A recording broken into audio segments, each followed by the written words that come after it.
Ladies and gentlemen, a very good evening and a warm welcome to the Red and Blue Review. I am your host. My name is Nick Philpott. And as you can see tonight, I am joined by Benny the Hat in his garden. Good evening, Jel. How you doing, mate? Yeah, I'm all right, thanks, mate. Also joined and delighted to be so by our new regular co-presenter, Ian Noble. How you doing, mate? Good evening, Nick. I'm very well, thank you. Jolly good. And joining us from the northeast, my friend Nigel Crouchen. Evening, Nige. How are you? Yeah, I'm fine. Good evening, Nick. Good evening, everyone. And mate, before I forget to say thank you for all your work that you're doing behind the scenes. I know what you're doing behind the scenes. I do really appreciate it, and so do the team. Let's before I forget to do this. First things first. Let's say a very happy Mother's Day to all you lovely mummies out there, wherever you are, wherever you're listening in the world. I hope you had a very special day on behalf of all of us here. Coming up on tonight's show shortly, Ian's going to give us a little bit of a roundup on yesterday's game. We're going to be talking about Roy Hodgson and youngsters, and it's not a criticism, believe it or not. It's not going to be a criticism.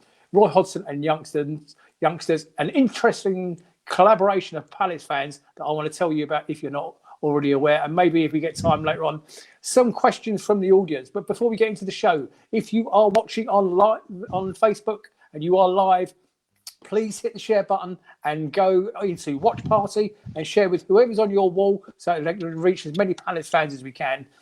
And don't forget, you can also find us on all your favourite podcast channels, on Twitter, on YouTube at any time to either watch, listen or download to this or any of our previous podcasts, or simply ask your smart speaker, play the latest Red and Blue Review podcast. Or go to redandbluereview.co.uk where you can find all those links to all of those channels on there. Guys, wherever you are watching in the world, let's have a conversation. We are the only podcast you can watch. And thank you for joining us wherever you are and whoever you are out there. Jill, can you see any of the guys that have joined us this evening? Or can any of you see?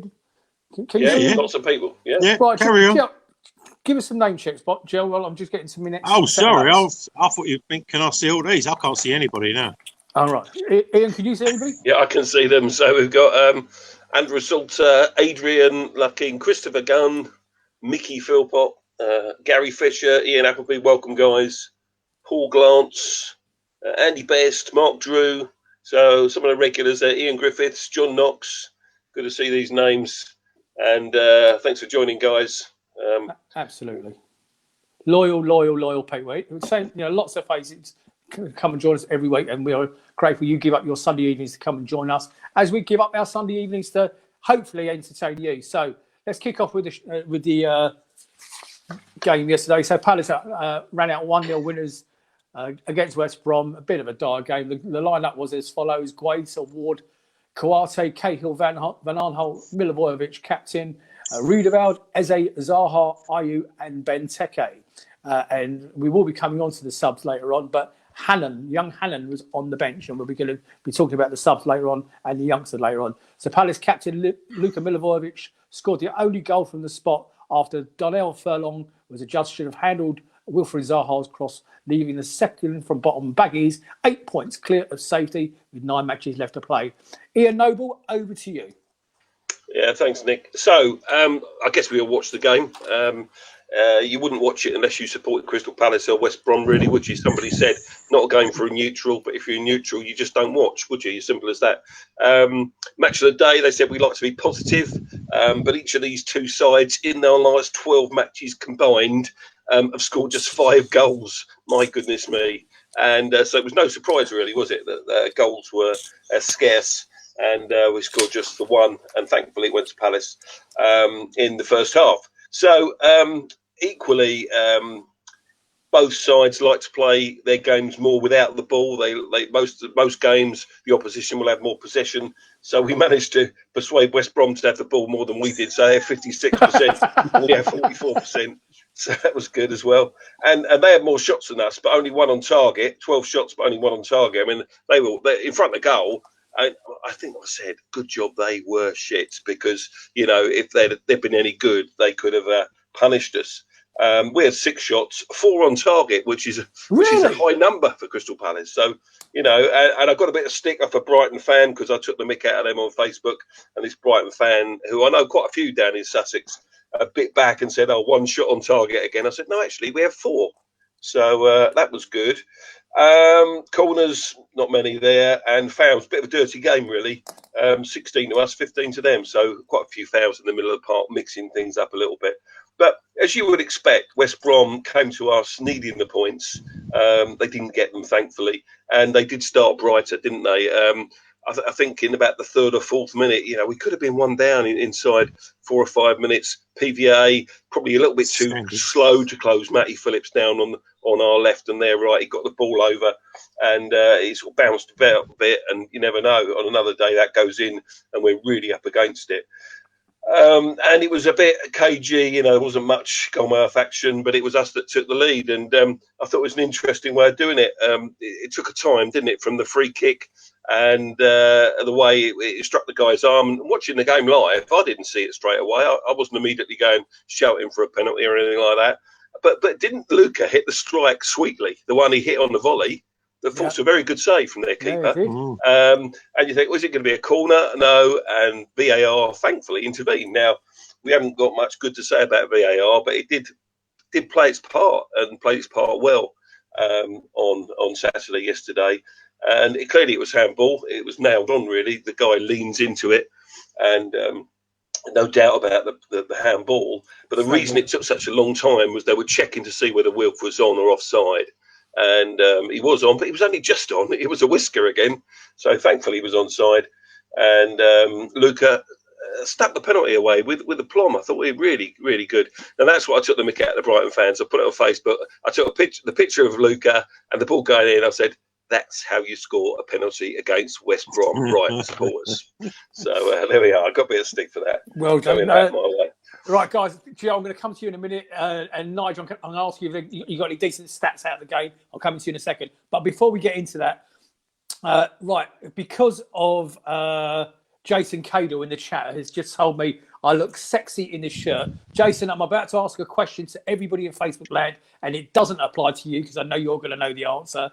Claire Davis has just said, Nick looks too sexy for his shirt. Too sexy for his shirt. Very good, love. Okay, right. Ladies and gentlemen out in Facebook land, what year was this very famous and iconic Palace shirt? And Jason, you can't answer, okay, because I know you know the answer. What year was this? And then Jason will give you no, I haven't got the blue. He's just asked have I got the blue silky shorts to go with it? No, I don't, because I'm not that. Because I'm not a full kit. You know the rest, okay? That's Mr. Holyoke for you. Just a wanker, not a full kit. See, I didn't do it. So what year is this top, ladies and gentlemen? Some of you let us know. Chris Young is saying 94, 95. Okay, Jel, uninspiring performance, yeah?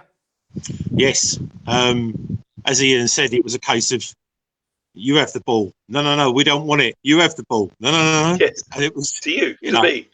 Exactly, yeah. It was, again, another uninspiring performance. Frequently littered. When I say frequently, I mean shot-wise 4 as opposed to the usual 1. So yeah, I thought Eze, he shot sweet enough, and Tekker's brought out a fantastic save from their goalkeeper. Yeah. I mean, that was going top corner without a doubt. But yeah, it was a game that was littered by the screams of their players every time we went near them. It seemed to be amplified. It's great this not having fans at the ground in one way, because what you do is you hear the players like almost dying, and then the referee blows and it depends who it is, whether they want to get that player a card. So if it's Wilf that's kicked you, it's a triple Salco, 3 rollovers and screaming on the floor, and then they get the free kick and then jump up. You think, hang on a minute. I think if you get a free kick and you are literally in pain, if they change the rules, go get off the park and go and have your treatment, it would stop all that. It really would. But anyway, I thought I can't remember his name, but he's okay, isn't it? OKAY. Is he a Turkish lad, isn't he, or something? Yeah.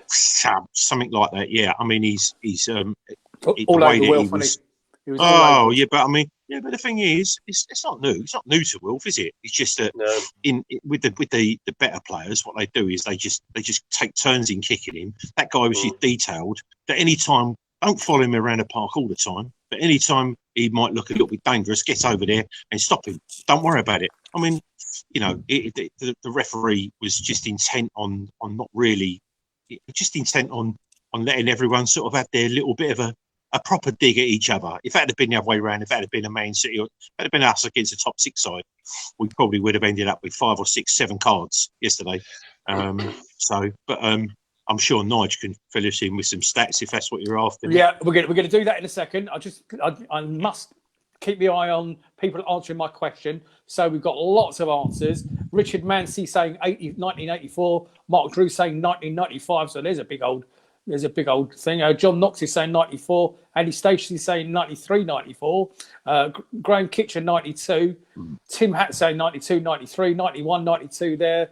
And so they go on. Lots of people. And somebody also said in there a second ago, good evening to the Ultras. Love it. I love that the Ultras is sticking. Good evening to you, mate, whoever you are. Right, okay. As this is, we're going on a little bit. If they've name checked us, you've got to name check them, not whoever you are. I've got to go find it. Look, I've got to find it. They really have. I've got to go back. Seamlessly professional as always. Or not, as the case may be. Oh, look, I can't find it. Whoever you were, my apologies, you disappeared off my screen. But we are the Ultras. I think it's 91, 92. I said that to you before the show. Right, Jason. Claire Jason Davis said Cadle. 91, 92 as well. I'll go with that. 91, 92. Evening, Phil. Jason Cadle will know. Jason Cadle, over to you, mate. Give us the definitive answer, please. What year was this iconic Tulip computers? Tulip computers. Who remembers Tulip computers? I do. I used to sell them. Got one. I used to sell them many years ago. But there you go. We'll move on. Right, nice. Any decent stats from yesterday? I probably got the answer. Ian's already given the match stats. Few interesting facts. It was actually Palace's 3rd consecutive home match that we've kept clean sheet. So that's a positive there. Oh, there you go. Crystal Palace are unbeaten in their past 7 league home games against sides starting the day in the bottom 2. 1-5, drawn 2. Keeping 6 clean sheets, just conceding once. Crystal Palace registered first ever top flight double over West Brom yesterday, and I also think it was our first double of the season. Yeah. And the last one is 11.5% of Crystal Palace's Premier League goals have been penalties. 56 out of 487. The highest ratio of any club with more than 200 goals in the Premier League. But we haven't had many lately, though, have we? Because it was only our second or third penalty. That was only the third this season. I was thinking the same thing yesterday. It's been a bit barren on the old penalties this year, hasn't it? Yeah. It was 2 years ago. I know on Sky yesterday they said Luka hasn't missed for so long. I thought, yes, he did. He missed in a penalty shootout in the Carabao Cup. Count. They don't count penalty shootouts. No, probably not. But so I looked at the stat. I think he scored 22 out of 24 Premier League penalties. Yeah, and he's he's great from the spot, and he's simple as that. So okay, we'll move on from that. So coming up, just to let you know, ladies and gentlemen, at the end of the show this evening, those guys that are sitting in front of you, they're going to take a couple of weeks off because we don't have a game.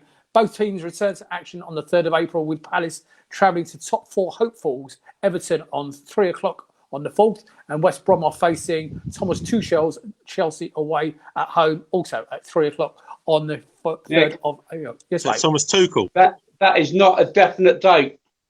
Go on. Sky have not announced what matches they're showing for the resumption of football. Indeed, and that was just so that information is actually taken off. We could be anything from the Friday to the Monday night at the moment. Right. Okay. Well, thanks for that, and we'll watch that with interest. But yeah, we'll take a couple of weeks off because I think you guys deserve a bit of a break. And one thing I forgot to mention at the top of the show, ladies and gentlemen, our Instagram page. It's not something because we are all old that we're very familiar with, but our Instagram page is looked after by Tom Clark Samuel, who does a great job out there for us. He has devised for you, each and every one of you, a daily quiz starting from tomorrow and running right the way through to the 31st of the month.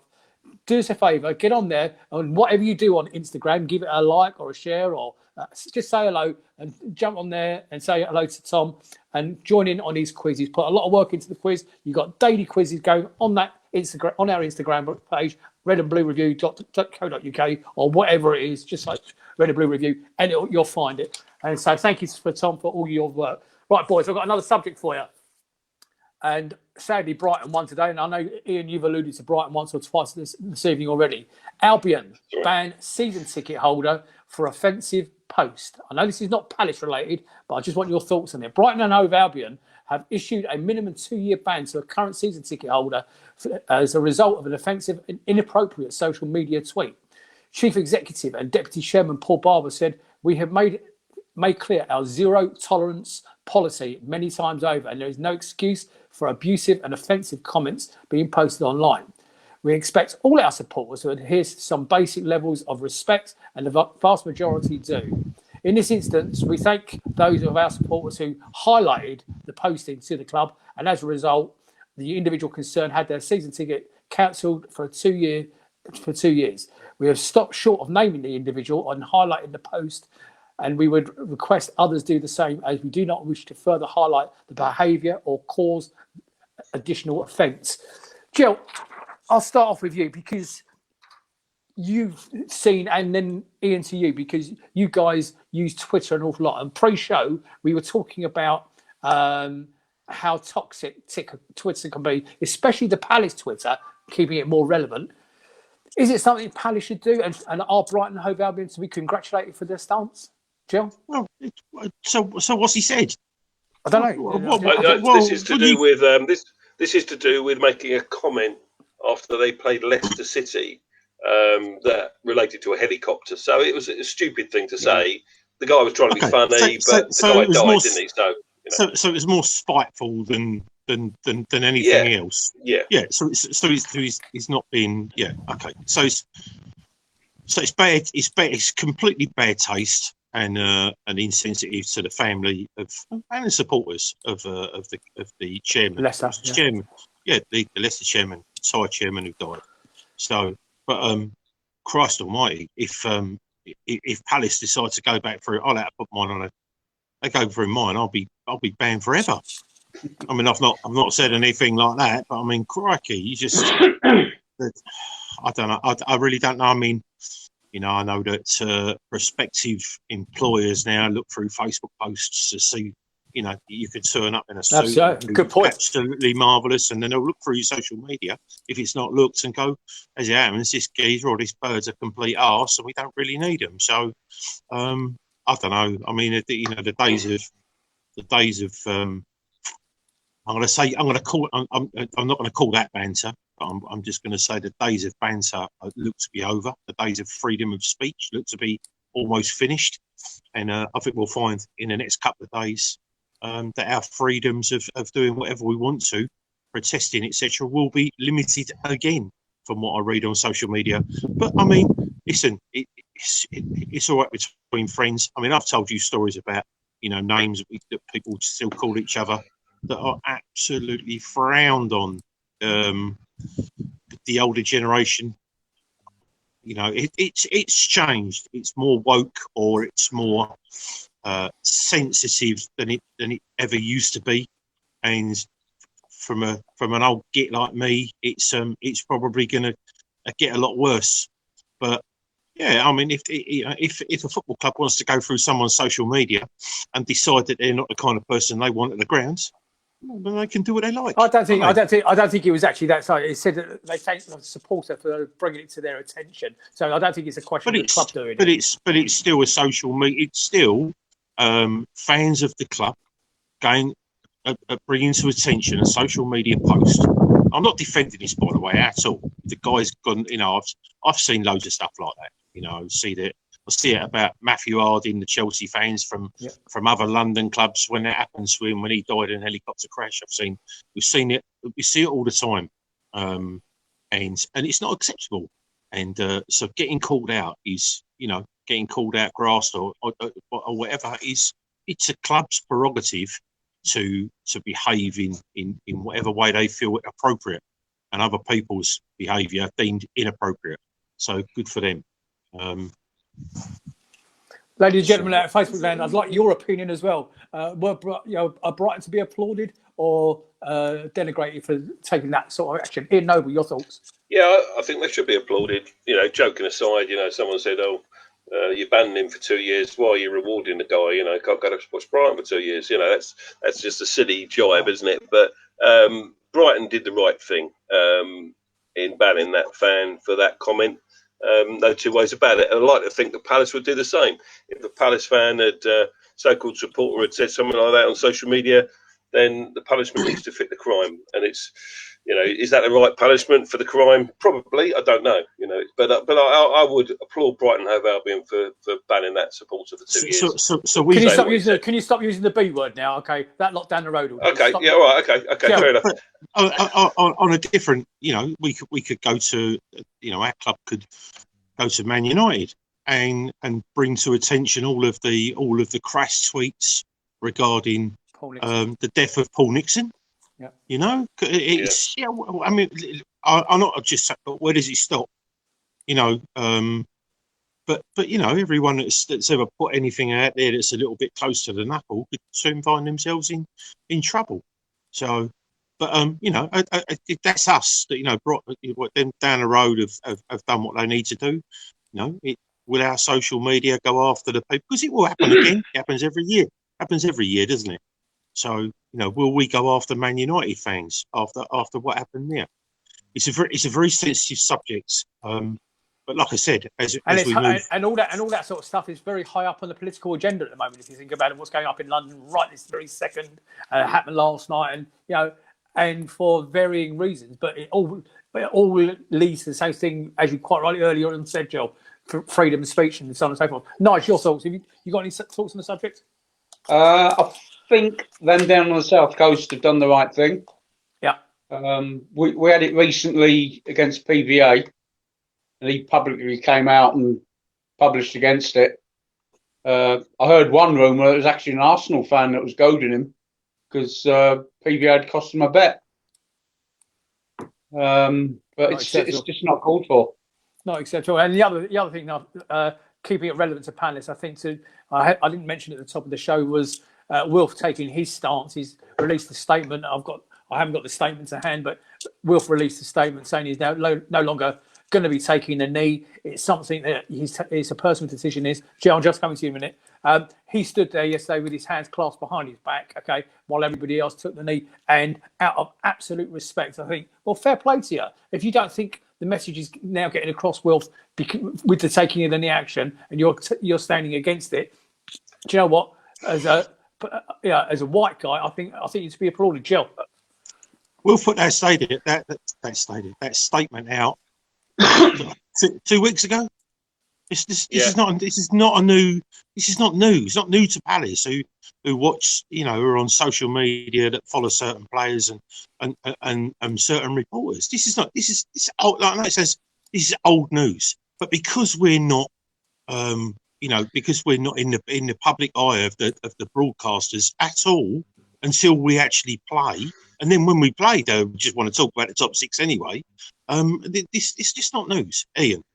Yeah, I mean, you're right. He did say 2 weeks ago that he would not take the knee. But the reason that this has hit the headlines again is because this is the first time he started a game since then. So the statement that came out that I think Nick's alluding to was the statement that Wilf made yesterday. And I have got it in front of me, Nick, so I'll read it out if I may. Well so it says, "My decision to stand at kickoff has been public knowledge for a couple of weeks now," which is your point, Joe. "There is no right or wrong decision, but for me personally, I feel kneeling has just become a part of the pre-match routine, and at the moment it doesn't matter whether we kneel or stand. Some of us still continue to receive abuse. I know there is a lot of work being done behind the scenes in the Premier League and other authorities to make change, and I fully respect that and everyone involved. I also fully respect my teammates and players at other clubs who continue to take the knee. As a society, I feel we should be encouraging better education in schools. This is good. And social media companies should be taking strong action against people who abuse others online. not just footballers. So I think it's a fantastic statement. And I was very proud of Wilf yesterday when he stood up tall at the beginning. And I think he's probably right. I think the taking of the knee is now, or has become, part of the routine. I think it's still important that the Premier League take a stand against or in favour of Black Lives Matter and all the rest of it. But Wilf has made a very valid point, and I'm pleased that it's my club that has come out and said this and not someone else. Absolutely. And yeah, like I said, it's Nigel, I'm coming to you in a second, mate. Women, it's Black Lives Matter, it's homophobia, it's all that sort of thing. Okay, at the end of the day, we're in 2021, guys. It's time to move on to the point where I've got Mark Corbett. You just asked a question in the chat. What about all the homophobic jibes our fans give the weed fans? Okay, well, really, is that still a thing? I think it's decreasing. It's decreasing, Nick. It's decreasing, but it's a good point. I don't think it's called for anymore, and I would never join in with it. We just shouldn't be doing it. Simple as that. Nige, I'm coming to you, Nige. Can you see the comments in our chat, in our private chat, Nige? That's all right. Anyway, you wanted to say something. So there's one thing I was going to mention. Go on. Wilf, yesterday, it was on the BBC News by 3:03. Was it? Okay. Yeah. So it's made an impact. Paul Holden asked a question in the chat. He said, should the whole team have stood with Wilf? I think Roy addressed this in his post-match. He did. He said, we knew about it. We encouraged Wilf to do what he wanted to do. And he respected his teammates' different action, i.e. still taking the knee. So I don't think everyone should take the knee. I mean, frozen? We shouldn't copy Wilf, or the whole club shouldn't copy Wilf. He needs to take his own stand. Maybe over time, and I think someone said one of the Brentford players has done the same. Over time, more players might stand. So who knows how it's going to pan out. It's all down to a personal preference, isn't it? That's what it's going to be down to. It's a personal preference on how you feel. That's what it's going to be. And it's not for anybody else to make their minds up what you do or don't do when it comes to situations such as what this is. It's a very difficult situation, a very touchy subject because of the past. We now live in the future and live in the now. And if Wilf wants to do what he feels is best for him, then all kudos to Wilf and I'm sure, again, like you've just been said, he would have discussed this with his teammates because, like I say, we've known about this for a couple of weeks via social media that he was going to do this when he eventually played. So it's not been a surprise to us. But it seems to have been a complete surprise to probably, if it's on the BBC, then it'll be the world, Yeah. So, and like you said, if a Brentford player has done it previous, I've not heard about that. But because it's the Premier League, I think that's the difference between the Premier League and the Championship. Simple as that. Premier League gets far more airtime. It didn't matter who it was in the Premier League that did it; it would still get the frontline headlines. Whereas in the Championship, it doesn't. That's different. Absolutely. I think in the Championship, there's more and more.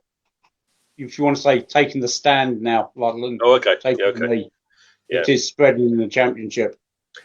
Wilf concluded his statement by saying, I now just want to focus on my football, enjoy being back playing on the pitch. I will continue to stand tall. And, one or two people in the chat said, I think other players should have stood with him. Well, perhaps they will now, and there's no right or wrong way of doing this, I think. So we just got to accept everyone. I think we're down to personal choice on the end of the day. And Wilf has made that choice of his own. Right. Different subject, guys, okay? And ladies and gentlemen in the chat, I want your involvement in this next bit. And you're going to have to forgive me with my pronunciation, but we're going to be talking about... Nige, have you got a mute button, mate? Yeah. Good man.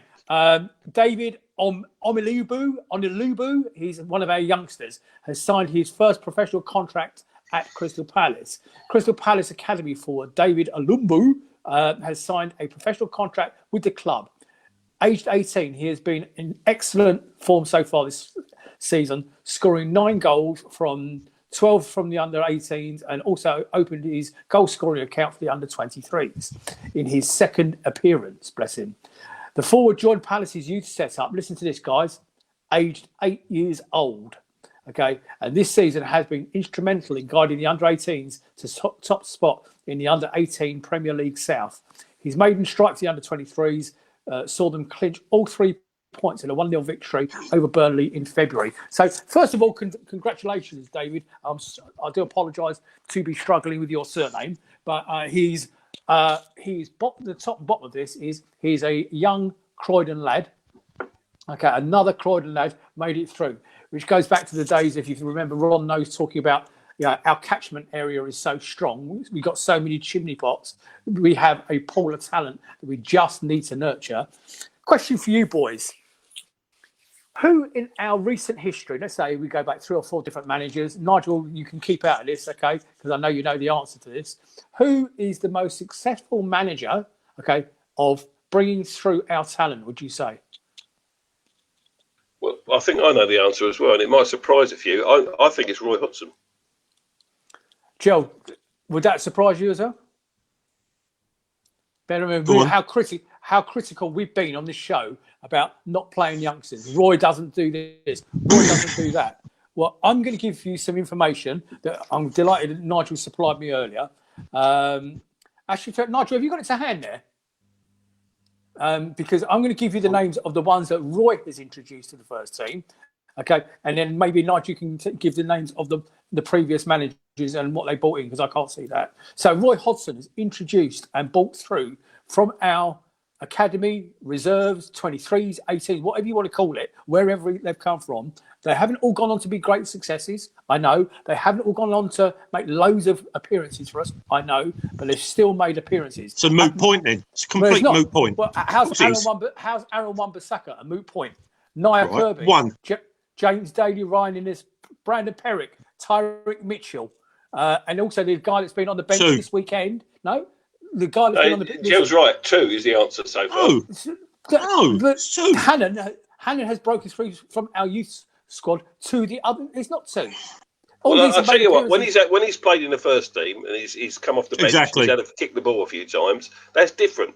But I can't yet bringing him through, putting him on the bench. You got a point, Nick. I think, but equally, many people would argue and say you haven't broken through to the first team until you kicked a ball in anger on the grass at Selhurst Park or an away game. Well, Nia Kirby has, James Daly has, Ryan Innes has, Brandon Perrick has, and Tyrick Mitchell has. So how's that 2?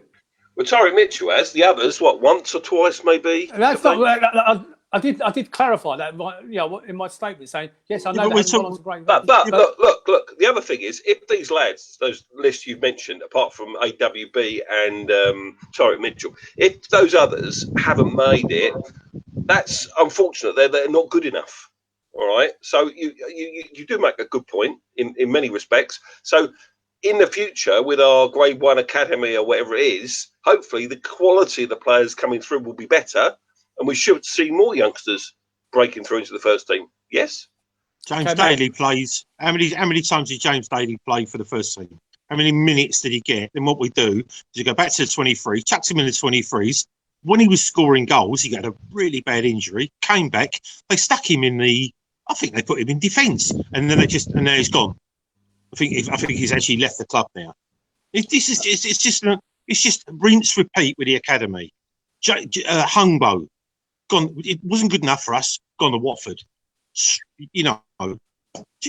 ridiculous. I'm absolutely. If they play 10 games a season, right, then I go, okay, they're part of the squad. But this Reece Hannah sitting on the bench, all they do, someone in the club just goes on social media and goes, they're all going mental because we can't even fill the subs bench up. And then someone come along and went, but they're different bubbles. Go, no, actually, as it happens, it's not different bubbles, right? So what they do, they bring him in, sit in a stand. That's all he's done. He's sat in a stand. It's interesting. I'd like to see him get on now. Max Francis has just said in the chat, and Jel, you make an interesting point. Hannon is only there because Klein is injured. And obviously Klein being our backup. Where's Kelly? He was He's still Kelly there, was on the Kelly was on the bench yesterday. Well, there you go. Kelly's a right back. Come from Liverpool as a right back. We don't need Hannah on the bench. Not unless all of a sudden we're going to have 3, game-changing injuries to right backs. It's virtual signalling, absolute bullshit virtual signalling by the club, because I'm not even going to go there. I'll get a right stress of it. If he literally is going to add him for the team, stick him in the stands, then he has every right to expect to be out of play. But when he's sitting there, we've got a right back that's playing in Joel Ward, then we've got 2 right backs in the stand, and then they stick him in and go, well, there's the youth, look, they're part of it. Don't give me that. It's absolute crap. I hate it when our club virtual signals like that. It's rubbish. They've been they've been called out too many times for not bringing kids in.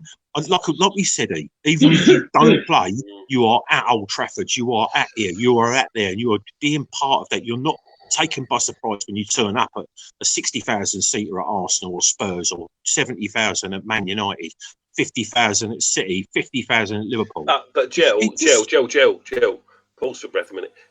You're not getting that experience at the moment, are you? You're not. You can't put them on the bench at Old Trafford and say enjoy the match day experience, because it isn't there. It's like a training game. It's better than sitting in the Godsey. Yeah, possibly. But it's not just us that can't fill a bench. We did yesterday with this lad as well. It's not just us. West Ham have got 8 on the bench tonight. Man United have got 2 goalkeepers on their bench. So it's not just us. Other teams as well. This stage of the season, where there are a lot of injuries, are struggling to put out 9 subs. So. Mark Drew's agreeing with you, Joe. He says spot on, Gel. Matty Cannon says I would say that Koppel, surely great times with some great players too. Daniel Garlick's agreeing with you, Gel. Muxell saying with AWB, Roy's hands were false. Yeah, they were. I'm not denying that. Paul Bristow reckons James Daly never made an appearance at all. I would argue that. Nige, I don't know if you can jump in there and help me out. Who was the other centre midfielder who went to Plymouth or Exeter? Came on, played a cup game for us, played like half a game, was taken off and then gone, and then literally out of the club. You're like, hang on a minute. Was that Nia Kirby? No, not Nia Kirby. No. Tom Clark Samuel said Luke Kroll. Luke Kroll. Luke Kroll. No. Yeah, he went to Exeter on a freebie. Okay, so Nigel, do the comparison with some of the other managers, please. Right, well, Pardew, he bought 2 in again. Never heard of them.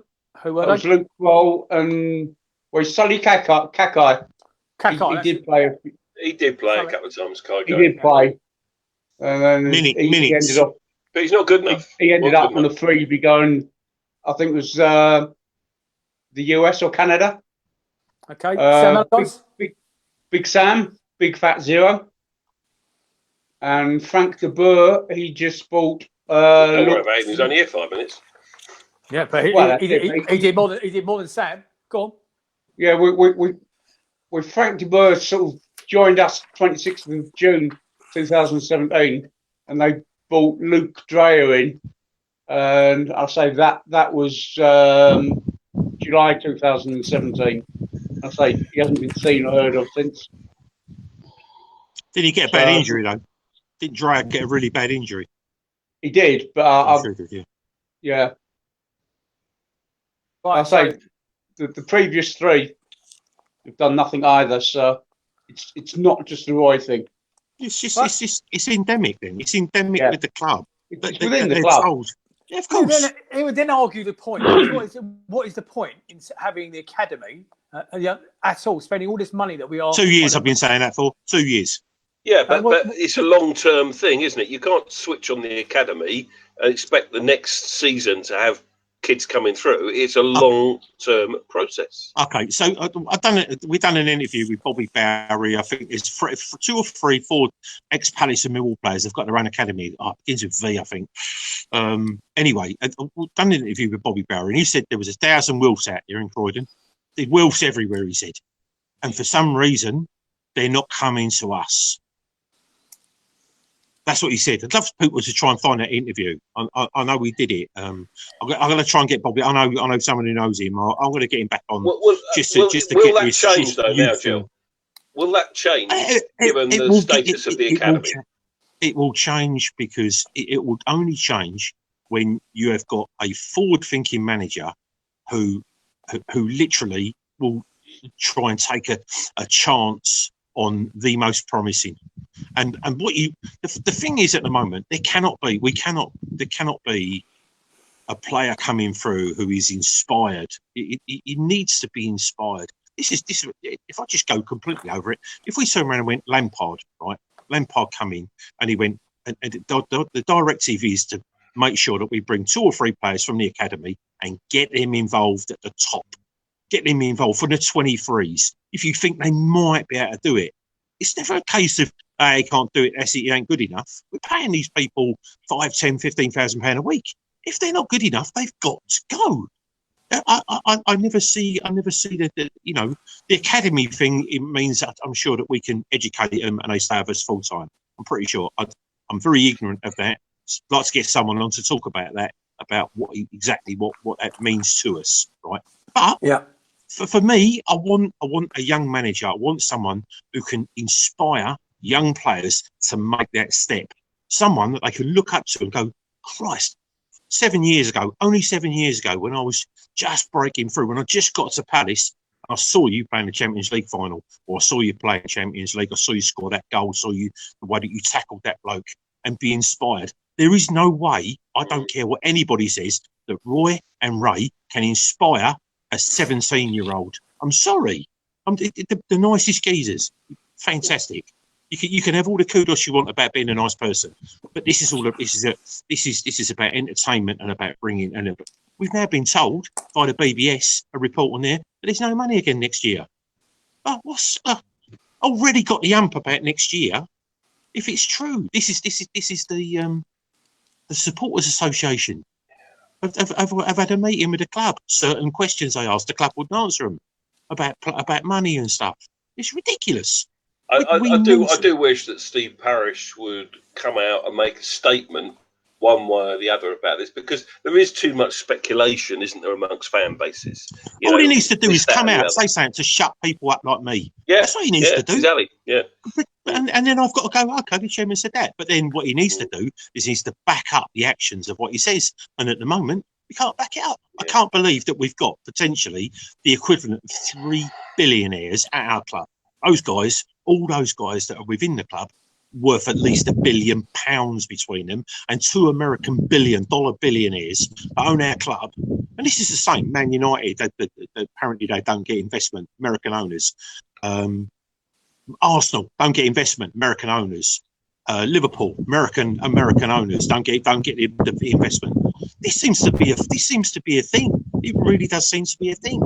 So, again, I'll use this word kudos. The kudos have been involved in the Premier League. I want to pay for it. Don't pretend to be an owner. To be an owner, it's like buying a car. I'm going to buy a 5-litre Merc. It's the greatest car in the world. Why don't you drive it? Well, I can't afford to drive it. Bloody hell. You know what I mean? I can't afford to drive it or insure it. Oh, seriously. If you can't afford it, don't want to afford it. I'm not talking about being Abramovich or Qatari money. But for Christ's sake, you can't just keep running a petrol car on to try to put diesel in it. That's just, for me, just drives me mental. The lack of aspiration at the highest level in our club is laughable. And Parish once said in an interview that we did with him, in front of loads of people, if you do not invest in a club in the Premier League, you go sideways, you stagnate. Well, you go backwards. Someone find it. Backwards, because there you go. Well, there you go. There you go. He said, we go backwards. It's just. So when did you put ask your family members to go into the chat tonight? I mean, I can understand, but I've got Mickey Philpott saying Jel for manager, Jonathan Cook saying bang on. It's not about I'm getting on my horse. It's how loads of people think. Joan Wells is saying we all want a young manager. Daniel Garlick says Jel for our next manager. And then Mickey Philpott came back and said, do you mean that Gel's not young? Gel's he's older than Roy Hodgson, love. He's too old. No, you know, I just say, I can't help to say what I think. But there's loads of people that think like me. But what it is I don't care. I'll say it on social media. A lot of people will get shouted down, abused by others. But the thing is, they can come at me, and I don't care. But other people are a little bit more sensible. So literally, I'll say what I want. And we have always said, and if you don't agree with it, you have every right to not agree with it. Honestly, everyone has the right. But you and I have always been in a position where we've always said the reason we moved away from the other lot, okay, is when we got together and we started doing this on here, okay, that we would always call the club out on something that we didn't agree with them on. Okay, exactly. And in fairness to you, over the we've years, asked Parish how many times has he not even bothered answering your emails to come on this show? Loads of times, guys. There you go. Okay, I'm going to move on to a more serious subject. If you think that was serious, we have been for the last 12 months, as you're all aware, all dealing with this in different ways. This awful pandemic. Okay. And I've said on this show on numerous occasions, and you guys will all bail me out on this, and then people in the chat will bail us out on this. I've said on this show how good and how powerful is our fan base if we could only work together for the greater good. And I've said it a million times. Ian, I know what you do in the background. You do some magnificent community work. Okay, well, out of the blue this week, and I'm going to read you something. I got contacted online, and it says we are Palace is a collective of supporter groups, fanzines, websites working to make a difference within our community. Building on the success of the Christmas Salvation Army appeal, this collaboration with Mind, okay, that's the charity Mind, is the latest project in aiming to help people through what has been an incredibly difficult period, particularly in a demographic that may often feel uncomfortable talking about mental health or reach out to get help. Now, during this segment, you will see in the chat, Lucy will be very kindly putting you up a link. Now, the link is to our wonderful hero, Julian Speroni. Julian Speroni has put a video out to support this group of Collaborative Palace fans, okay? It's there for you on the screen now. If you haven't seen this 3-minute video, I've got it here. I'm not going to put it at the screen. Sadly, I can't play it into the show because our current technology won't allow us to do so. But click on that link. It will be posted in the comments throughout the rest of the evening and on our website after the show, or certainly in the morning. Have a look. It's only 3 minutes. It'll only take 3 minutes of your day. It is, Julian supporting this group of lads, okay? And I said that we would happily, as a team, support whatever it is they're trying to do, because we have examples here in our own team, okay, or certainly members of our own Red and Blue Review page that have also struggled. And during the week, I'm going to read you something that's going to make quite difficult reading. This is from one of our members. He gave me absolute carte blanche to mention him, but I'm not going to. I told him that we were going to be doing a segment this evening on mental health. And this is what he said. Okay. Good evening. I've been asked to give an insight into the struggles of mental health and depression. This is really, you got to realize, this is not just a Palace fan. This is a Red and Blue Review supporter. Okay. This is something I have struggled on and off for many years. And so this year, due to the pandemic, I still find that mental health is still treated as a stigma and a taboo subject. The latest lockdown has been taken a greater toll for many reasons. Due to the length of the lockdown and the uncertainty of my job, the fact that this has been going on over Christmas and the winter period, making it much more difficult to actually get outside, exercise. The isolation makes it harder for me to do so. I found myself considering taking an overdose. I was lucky that a friend of mine contacted my doctors and they rang me concerned about my welfare. And after a long conversation, it was decided that they'd give me antidepressants, and I'm finally having counselling twice a week.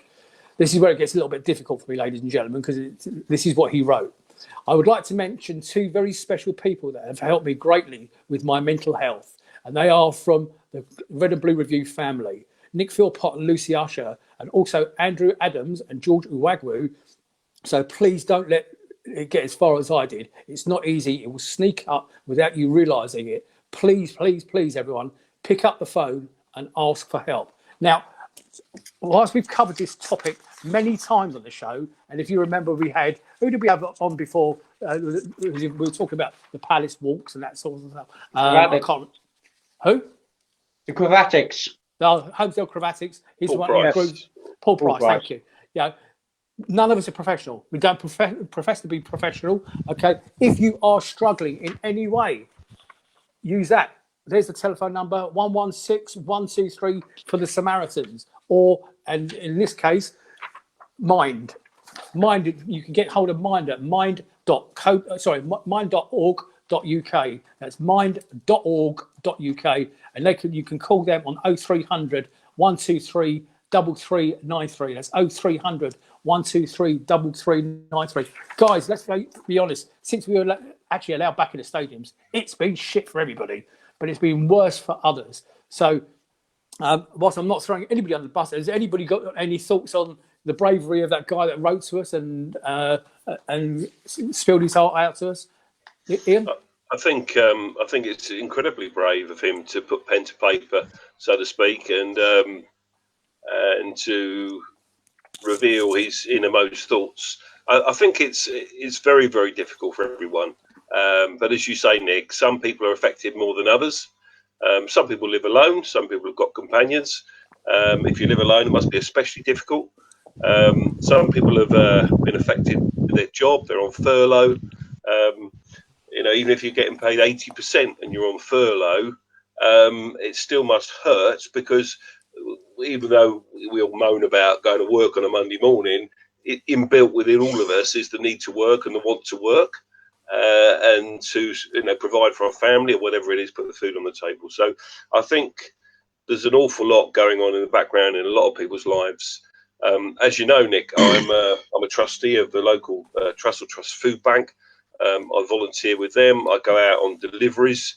I see people that are really down on their luck, and it's heartbreaking, to be honest with you. So I think the guy was incredibly brave, and well done you for highlighting it and bringing it to everyone's attention this evening. Nigel, I see you've been doing some work in the chat. You put the Mind contact details in there. Thank you for that. And Samaritans. And the Samaritans as well. And I'm very grateful. You got any thoughts on the subjects before I move on?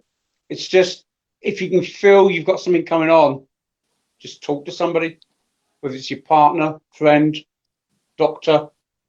Just go and talk to somebody. Don't bottle it up. Jel, please do, mate.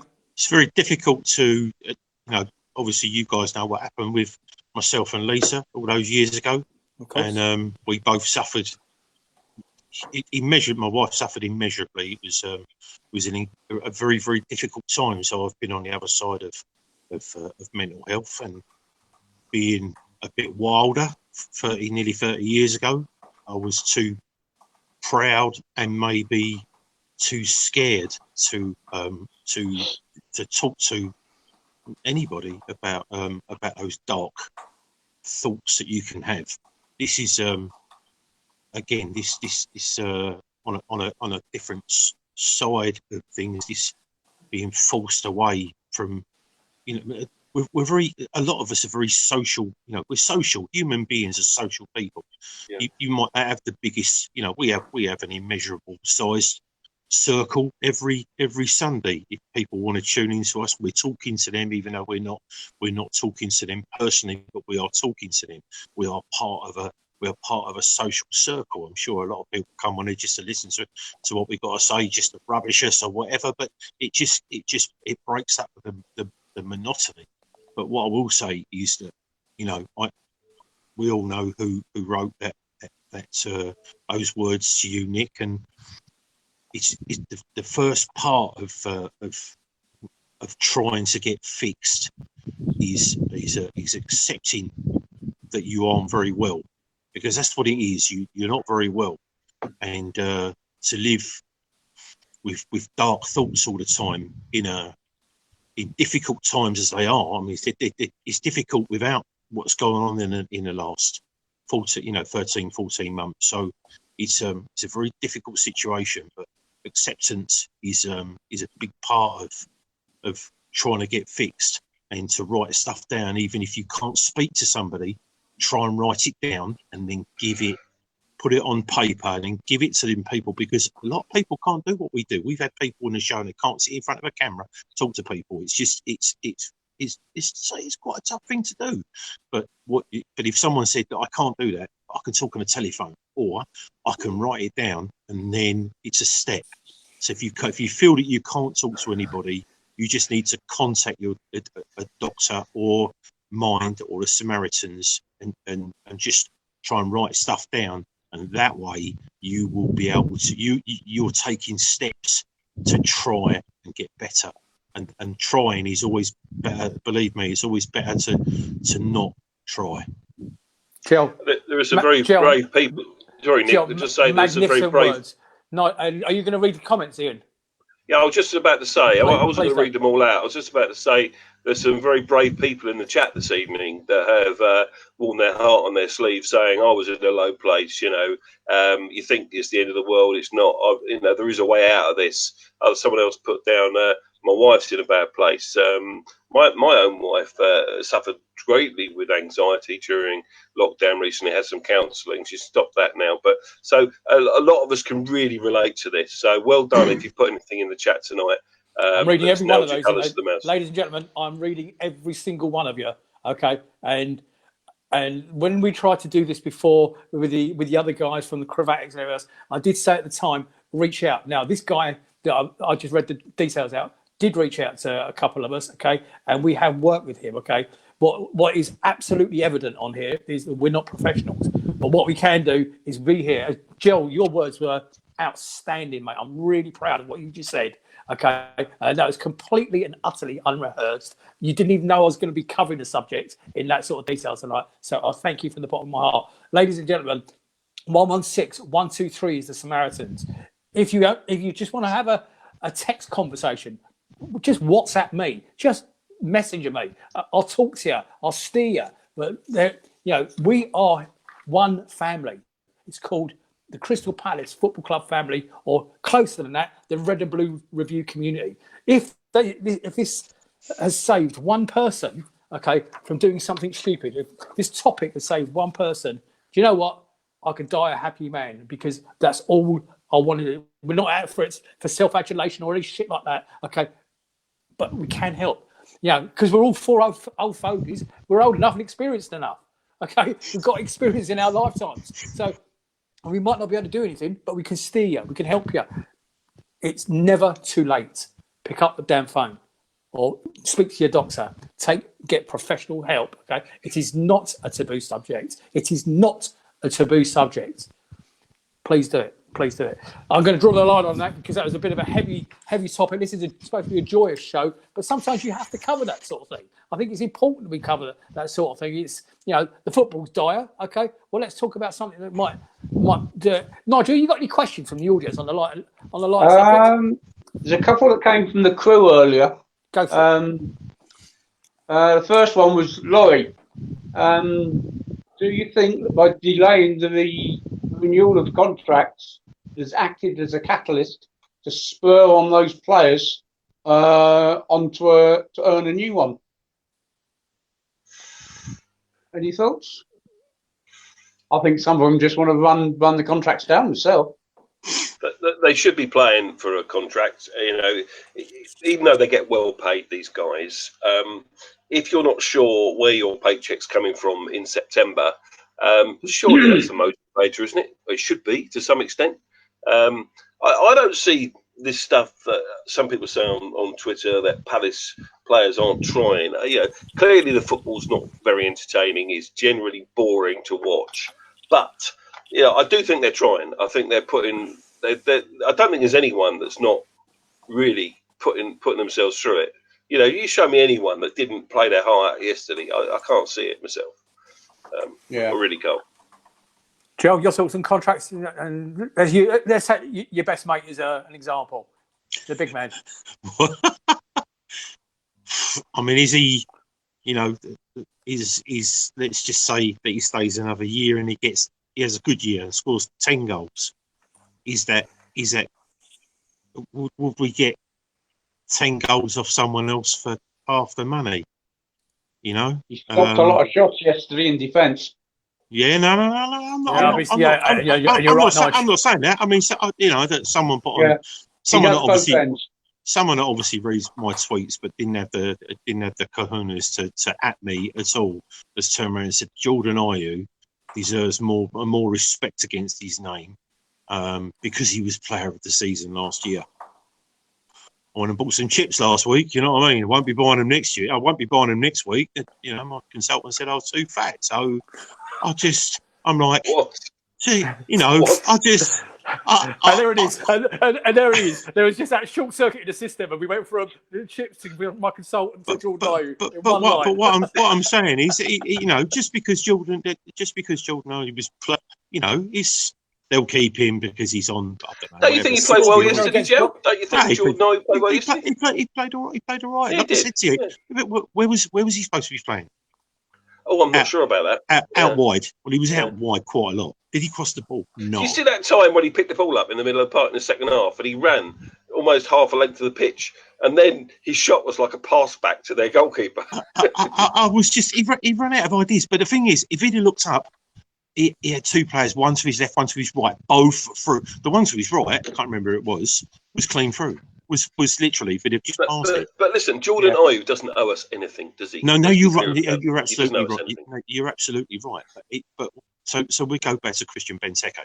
So let's just say that he's on 100. His wages have come down to £100,000 a week, and he signs. So we could give him £5.2 million next year plus bonuses, right, for 10 goals.